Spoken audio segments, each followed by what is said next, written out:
No Japão feudal, os monges e guerreiros seguiam um ritual silencioso que durava 100 dias. 100 dias sem discussões, sem distrações, sem justificativas.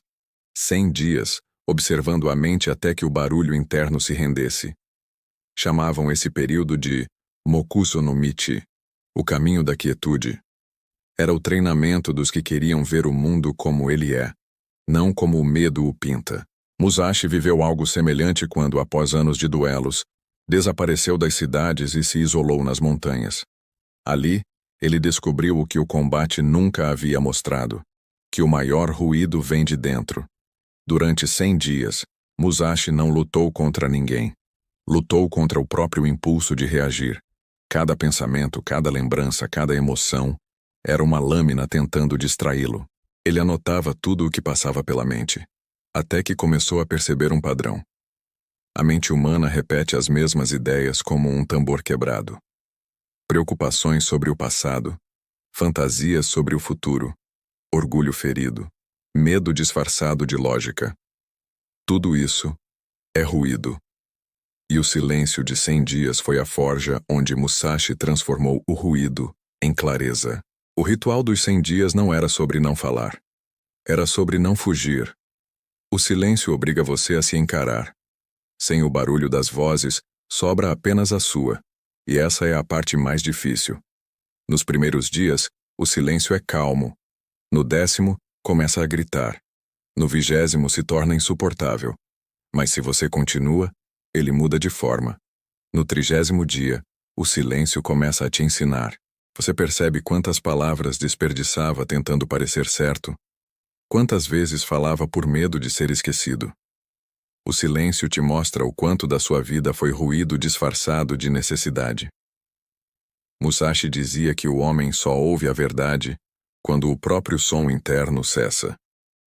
Nos 100 dias, aprendeu a não correr atrás de respostas. Deixava que as perguntas se dissolvessem sozinhas.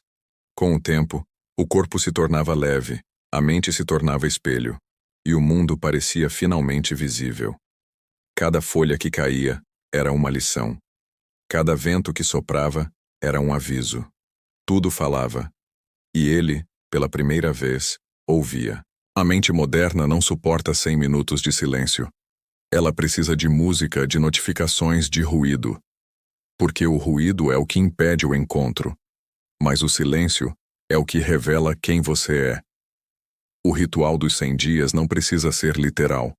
Pode começar com 1 minuto. 1 minuto sem tocar no celular, sem pensar na próxima tarefa, sem reagir a nada. Esse minuto é o início do mesmo caminho.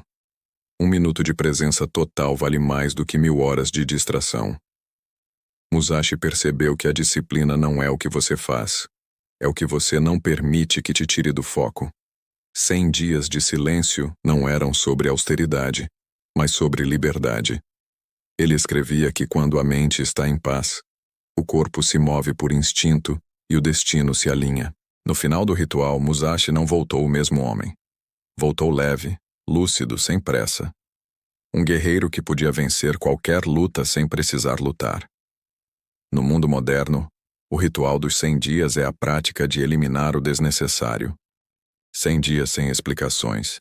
100 dias sem comparações. 100 dias sem reclamar. 100 dias apenas fazendo o que precisa ser feito, em silêncio. Quando a mente tenta te puxar de volta para o ruído, observe e continue. Quando o mundo tenta te provocar, sorria e continue. Quando o medo tenta negociar, respire e continue.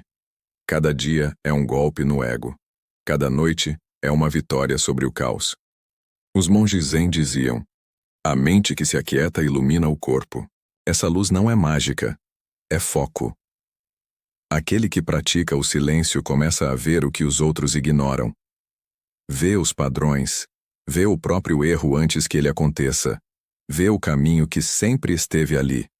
O silêncio é o mapa do invisível. É o fio que conecta ação e consciência, e quem o segue não erra. Musashi escreveu: o guerreiro age em silêncio porque sabe que o barulho não muda o destino, e ele estava certo. As pessoas que mais falam sobre mudança são as que menos mudam. As que falam menos são as que se transformam. Porque a energia que você gasta explicando é a mesma que poderia estar usando para fazer. O silêncio é economia de poder. É o acúmulo de energia que depois se manifesta em uma única ação precisa. Quando você vê alguém calmo em meio ao caos, saiba que aquela calma custou muitas guerras internas. O silêncio é um preço alto, mas é o único que compra clareza. O guerreiro que o domina não precisa de sorte, nem de inspiração, apenas de presença. Ele sabe que toda dúvida nasce do ruído, que toda fraqueza nasce da distração, que toda força nasce do silêncio. Ao final dos 100 dias, Musashi escreveu no seu pergaminho: a espada que se move a partir do vazio nunca erra o alvo. Ele não falava de uma arma, falava da mente. Quando a mente se torna o vazio, o corpo se torna instrumento da verdade. A ação flui sem resistência, a vida se alinha com o momento, e tudo o que é falso se dissolve. O caminho dos 100 dias não é um desafio. É uma lembrança, um retorno ao ponto onde tudo começou. A mente quieta, o espírito desperto, o corpo em harmonia. Esse é o estado natural que o mundo moderno esqueceu. Você pode recomeçar agora. 1 minuto de silêncio, depois 2, depois 100 dias. Quando terminar, não haverá troféus nem aplausos. Haverá apenas uma certeza: você não é mais escravo do barulho. E então entenderá o que Musashi quis dizer quando escreveu: a espada mais perigosa é a que nunca precisa ser usada.